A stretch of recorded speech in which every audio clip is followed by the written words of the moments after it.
What is going on, guys? Welcome back to the channel. Critical Overlord here. We're going to be talking about Scream 7 in this video here today. Going to try to make this video as quick as I can.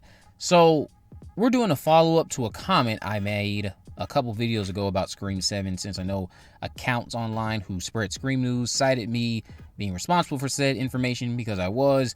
But I mentioned that allegedly we have a significant spot from the OG trilogy resurfacing. Many of you gave broad guesses, nailed it in my comment section, nailed it over on Twitter, X, whatever you want to call that. And others just went way too far left. I saw guesses about Woodsboro, Windsor College, and then Milton's Mansion even, which Milton's Mansion was the wild guess to see. Didn't really make sense to me. Sure, it was significant, but not like the place we're actually supposed to be returning to. We know that Sidney Prescott lives in Pine Grove, Indiana, so this story isn't mostly going to be set in any previous towns we've seen, but those of you who were guessing a return to Woodsboro would be correct, as the title suggests. Where exactly are we going back to, though, in Woodsboro? There's a specific place we're going back to. As the thumbnail spells out, yes, we are stepping back into the Mocker house, allegedly. A house that holds a lot of traumatic memories for Sidney Prescott, as we saw during that brilliant scene on the set of Stab 3 in Scream 3, and of course as we saw during what unfolded in the original Scream, the masterpiece from Wes Craven. This isn't shocking, considering that we have Matthew Lillard coming back as Stu Macher, who will remain dead most likely, and Kevin Williamson isn't ignorant to how long this fan base have wanted Stu to be important again, well, at least a section of the fan base.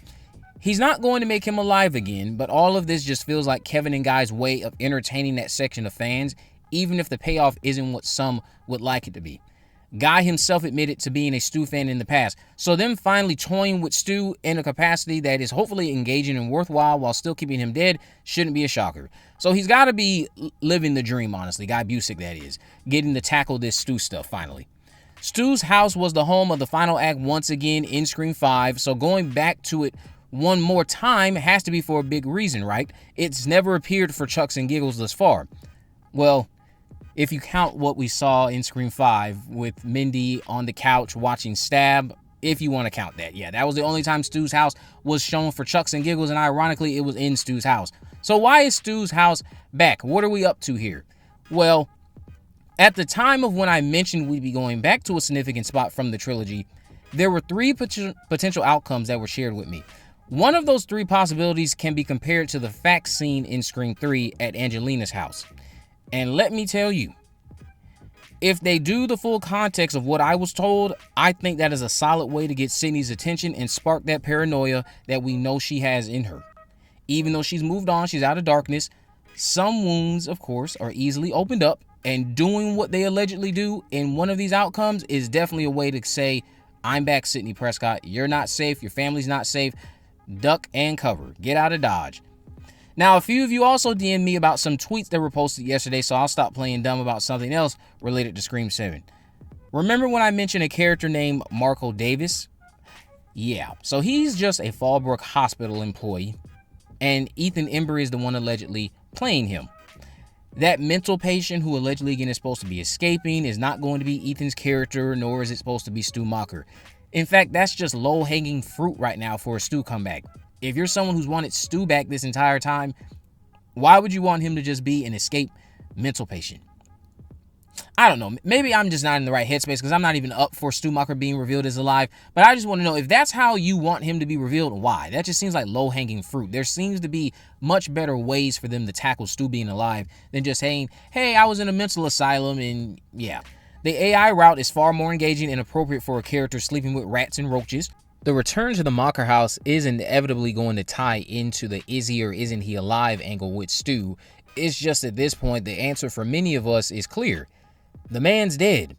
Kevin Williamson isn't undoing that, but what him and Guy will attempt to do, I'm certain, is use Stu as a tool to speak to the dangers of AI. And if handled well, Stuthers will love it, and of course, some will despise it since he's not alive, but too bad, so sad. Something big to spark Sid's investment is necessary anyway. There's always been a crucial event that kept her on her toes throughout the rest of the story. Scream 4 having the worst one, of course, since that was just, what, pictures covered in blood left in her rental car? Come on. That's crap compared to Cotton dying, losing classmates during a screening of a movie based on your life, also based on the book written by Gale Weathers, and then, of course, losing a girl who sat next to you in class at the start of the original film in Casey Becker. All of that is much better than her coming to town for her book tour and she looks in her trunk and there's pictures of her covered in blood with a knife. That's just crap compared to everything else. You got to give Sidney something, and this usage of the Mocker house would be the right call. If you're a Stuther, though, who wants Stu to be alive, let me know what's an alternative Ghostface reveal and motive you can live with. Something that would make you go, it's not Stu, but it'll do. Because I just don't see it happening. And again, there's been nothing anybody has done to convince me of a worthwhile angle for them to take. Nothing. The arguments I tend to see are justifying, hey, well, they can do that because they had Chad survive all of those stabbings in Scream 6. So what I hear from that, trying to be logical, is you're saying, hey, there's a hole right there, so just make it wider. No, why don't you try to, if you think that's a hole, your goal should be trying to close the hole, not making it wider. That doesn't make any sense to me, but whatever. Using Chad as an excuse to make Stu alive, never can stand by that. I just don't see it happening, guys. I think they will do a very strong job selling audiences on the likelihood of him being somehow alive, and then it's just going to be ripped away.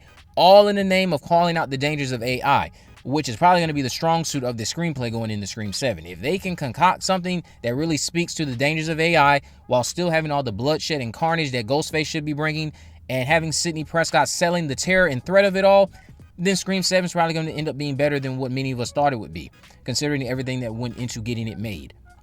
But what do you guys think about all of this? Let me know down in the comment section below. If you haven't already, of course, make sure you go ahead and subscribe. Turn on post notification like never miss video. In the description, I have links to all of my social media accounts. I am on Facebook, Twitter, and Instagram. You can message me there, of course. Let me know if there are any movies, news, or reviews you'd like me to cover in the future. And with all that in mind, guys, I will see you in the next video.